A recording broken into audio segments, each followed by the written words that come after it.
누가복음 23장 44에서 49절 말씀입니다. 때가 제6시쯤 되어 해가 빛을 잃고 온 땅에 어둠이 임하여 제9시까지 계속하며 성소의 휘장이 한가운데가 찢어지더라. 예수께서 큰 소리로 불러 이르시되 아버지, 내 영혼을 아버지 손에 부탁하나이다 하고 이 말씀을 하신 후 숨지시니라. 백부장이 그 된 일을 보고 하나님께 영광을 돌려 이르되 이 사람은 정령 의인이었도다 하고 이를 구경하러 모인 무리도 그 된 일을 보고 다 가슴을 치며 돌아가고 예수를 아는 자들과 갈릴리로부터 따라온 여자들도 다 멀리 서서 이 일을 보니라. 사랑하는 형제 여러분, 6월 11일 금요일 저녁 묵상에 오신 것을 환영합니다. 하나님의 아들 그리스도이신 예수님은 영적 유대인의 왕으로서 자기 백성의 죄를 대속하기 위해 십자가에 못 박힘을 당하셨습니다. 십자가에 못 박히시고 첫 말씀은 자기 백성의 죄 사함을 간구한 기도였습니다. 아버지, 저들을 사하여 주옵소서. 자기들이 하는 것을 알지 못함이니이다. 이 기도를 하기 위하여 고난을 당하신 것입니다. 이 기도가 나를 위한 기도라는 것을 믿는 자에게는 기도의 응답이 있고 그리스도의 백성이 되는 것입니다. 예수님은 미래에 믿을 자들을 위해서도 기도하신 것이죠. 그리고 한 강도의 고백을 받으시고는 내가 진실로 내게 이르노니 오늘 내가 나와 함께 낙원에 있으리라 고 구원을 선언하셨습니다. 그리고 44절 때가 제6시쯤 되어 해가 빛을 잃고 온 땅에 어둠이 임하여 제9시까지 계속하며 제6시는 우리 시간으로는 정오이고요. 제9시는 오후 3시입니다. 예수님께서 십자가에 못 박힌 시각은 오전 9시였습니다. 마가복음 15장 25절에 때가 제3시가 되어 십자가에 못 박으니라 라고 나와 있습니다. 그래서 6시간 동안 오전 9시부터 오후 3시까지 6시간 동안 고통을 당하셨는데 마지막 3시간 동안은 초자연적인 어둠이 온 땅에 즉 온 나라라는 말이고요. 팔레스타인 지역 온 땅에 초자연적인 어둠이 임했습니다. 정오부터 오후 3시까지는 해가 가장 빛나는 시간인데 3시간 동안이나 어둠이 임하는 것은 불가사의하죠. 더욱이 이날은 6월절 양 잡는 날이므로 만월이어서 태양, 지구, 달의 위치가 일식이 불가능한 위치입니다. 그래서 일식이 아닙니다. 하나님께서 나타내신 초자연적인 일이죠. 현장에 있는 사람들이 무엇을 느꼈을까요? 세상에 비치신 예수님의 죽음이므로 우주적 슬픔이 느껴지고 그리스도를 죽인 자들에 대한 준엄한 진노가 예감되었을 것입니다. 그런데 오히려 성소에서는 너무나 놀라운 은혜로운 사건이 예수님의 임종 시각에 동시에 벌어졌습니다. 45, 46절 성소의 휘장이 한가운데가 찢어지더라.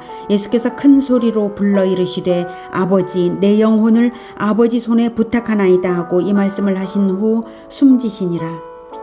성소의 휘장이 찢어진 사건을 마태복음과 마가복음에서도 말했는데요. 예수님의 임종 시각과 동시에 벌어진 사건입니다.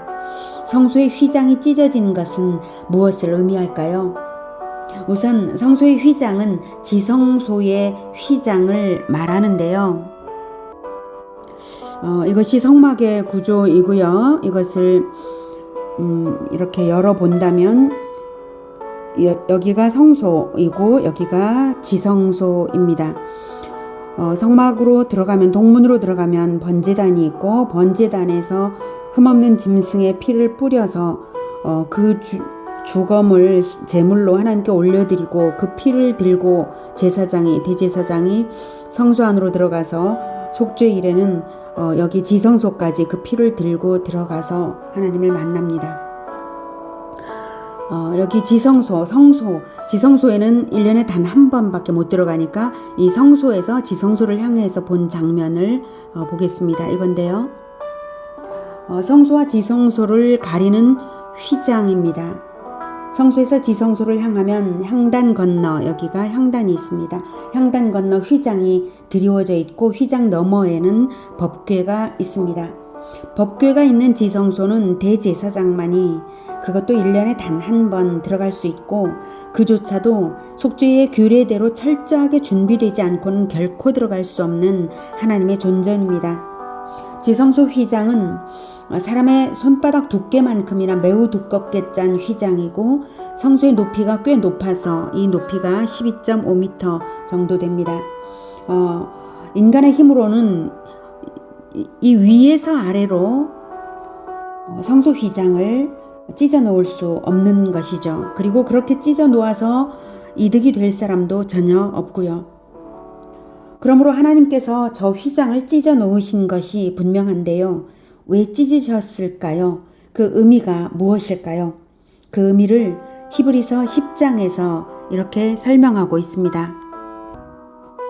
히브리서 10장 3절부터 그러나 이 제사들에는 해마다 죄를 기억하게 하는 것이 있나니 이는 황소와 염소의 피가 능히 죄를 없이 하지 못함이라. 그러므로 주께서 세상에 임하실 때에 하나님이 구약시대에 제사법을 주셔서 죄인 대신 흠없는 짐승의 생명으로 죄의 대가를 갚아드리게 하셨습니다.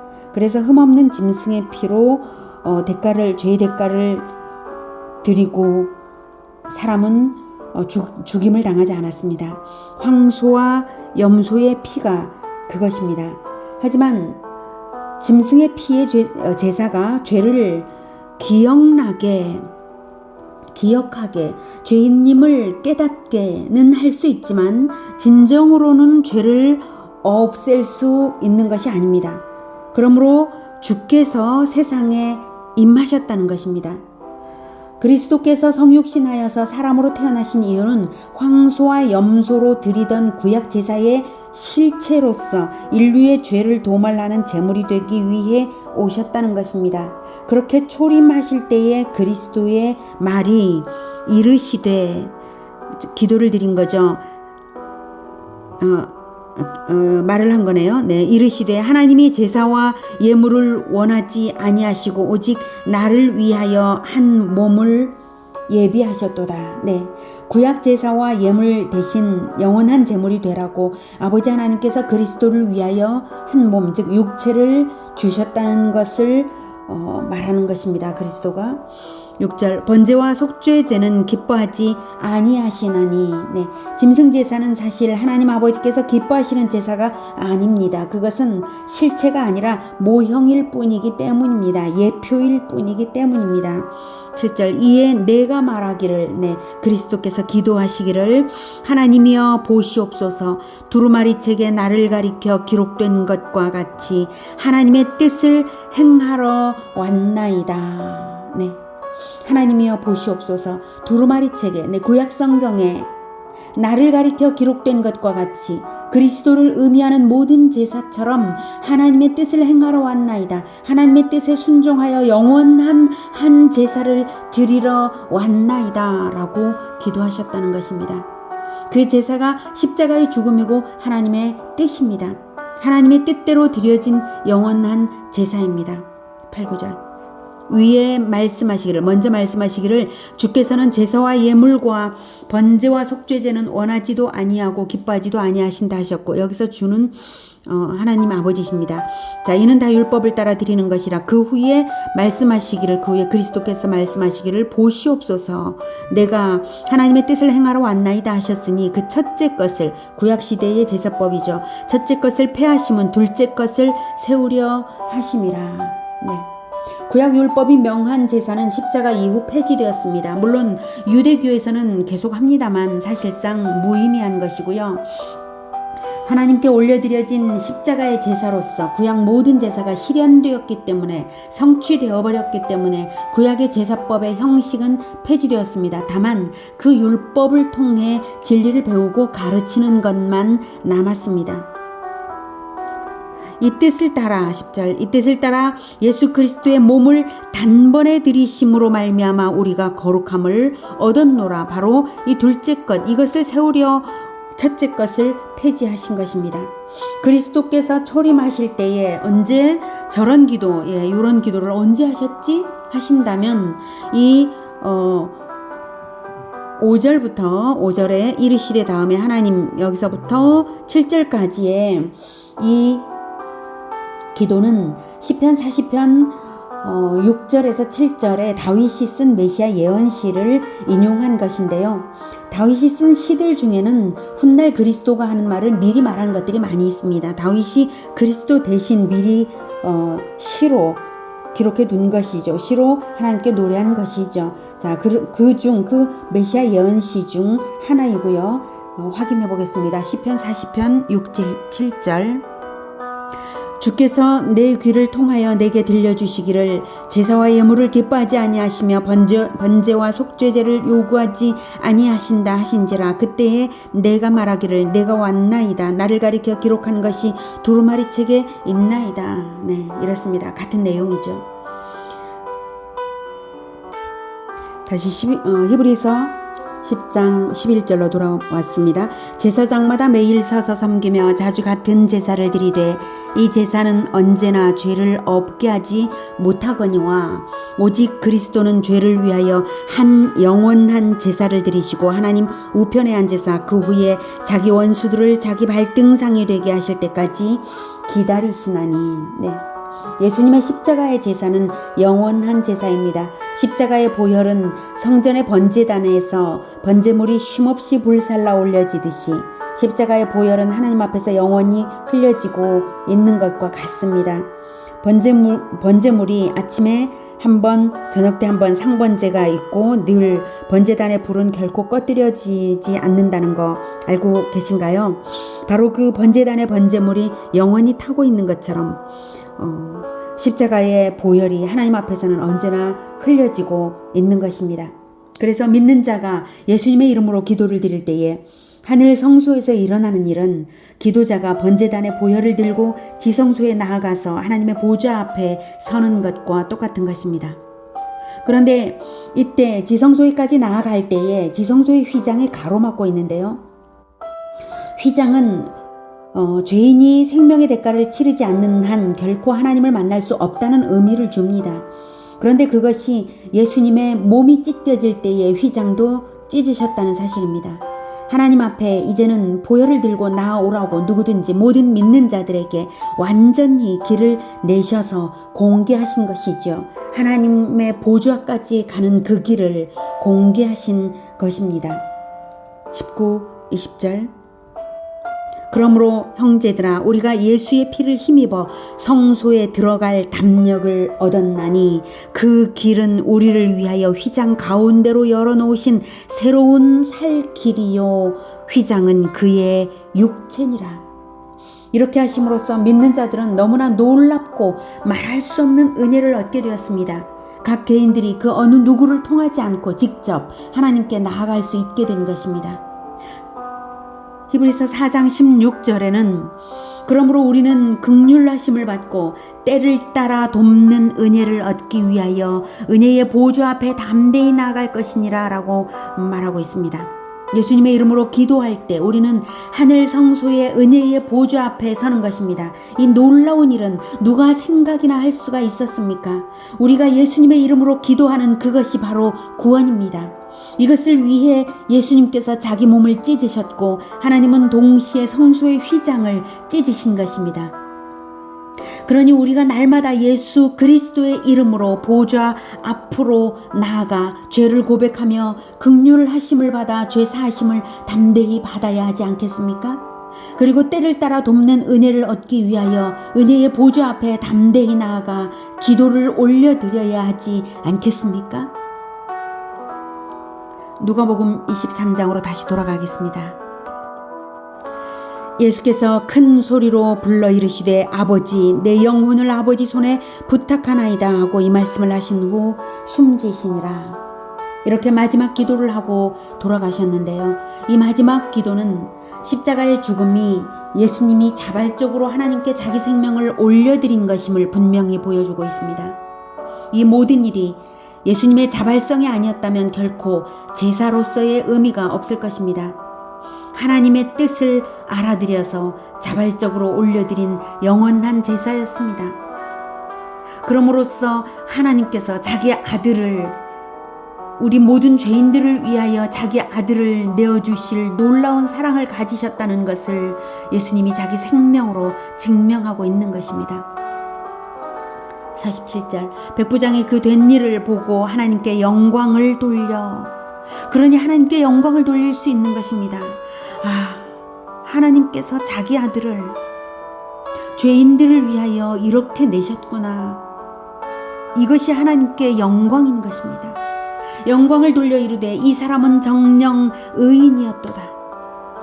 백부장은 예수님의 처형을 집행한 로마 장교입니다. 그는 예수님의 처형 모든 과정을 보고 예수님의 한마디 한마디를 다 듣고 3시간 동안의 초자연적인 신비하고도 두려운 그 어둠을 겪고 예수님의 죽음을 정녕 의인의 죽음이라고 증언했습니다.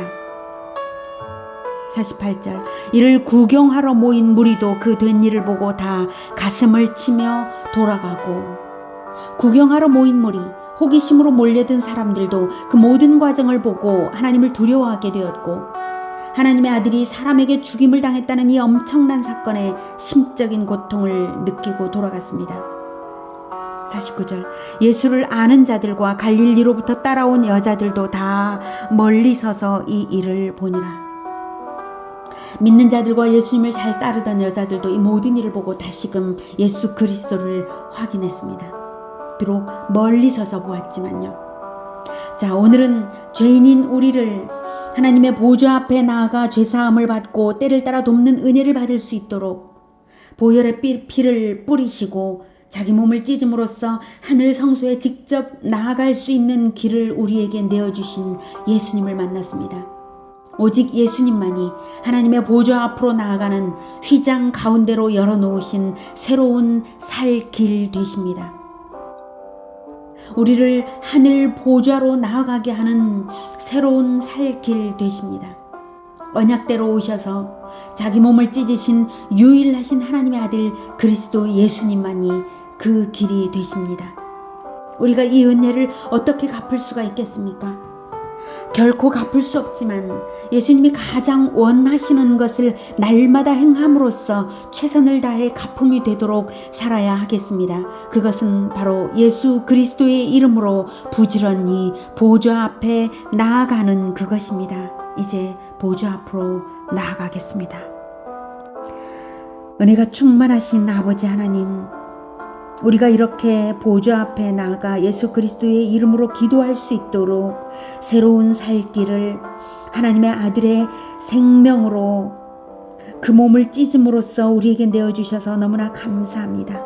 우리가 이 은혜를 어떻게 갚을 수가 있습니까? 우리는 결코 갚을 수 없는 은혜입니다. 그래서 우리가 예수님께서 생명을 내어서 죄인들을 구원하기 위하여 새로운 살 길을 내어주신 것처럼 우리도 우리의 인생을 내어드려서 죄인들이 구원을 얻을 수 있도록 우리의 인생을 주님께 올려드리고 싶습니다. 주님, 우리가 그렇게 할 수 있도록 늘 우리를 인도하여 주시옵소서. 우리가 죄 가운데 혹시 알게 모르게 짓는 죄 가운데 있을 때에 그 죄를 우리가 알아차리고 회개심을 가지고 늘 하나님께 하늘 보좌 앞에 예수 그리스도의 이름으로 나아가 회개할 수 있도록 주님 도와주시고, 그리고 때를 따라 돕는 은혜를 간구하며 늘 나아가고 하나님의 은혜를 누리며 살아가게, 그리고 이 은혜를 함께 누리며 살아갈 수 있도록 많은 사람들에게 하나님의 은혜를 전하게 주님 도와주시옵소서. 우리가 바로 그것을 위하여 살겠습니다. 그리고 늘 하나님의 보좌 앞에 늘 나아가겠습니다. 결코 하나님의 보좌 앞에 나아가는 것을 머뭇거리지 않겠습니다. 주님, 우리를 붙들어 늘 인도하여 주시옵소서. 예수 그리스도 이름으로 기도드립니다. 아멘. 이어지는 시간은 개인 기도 시간입니다.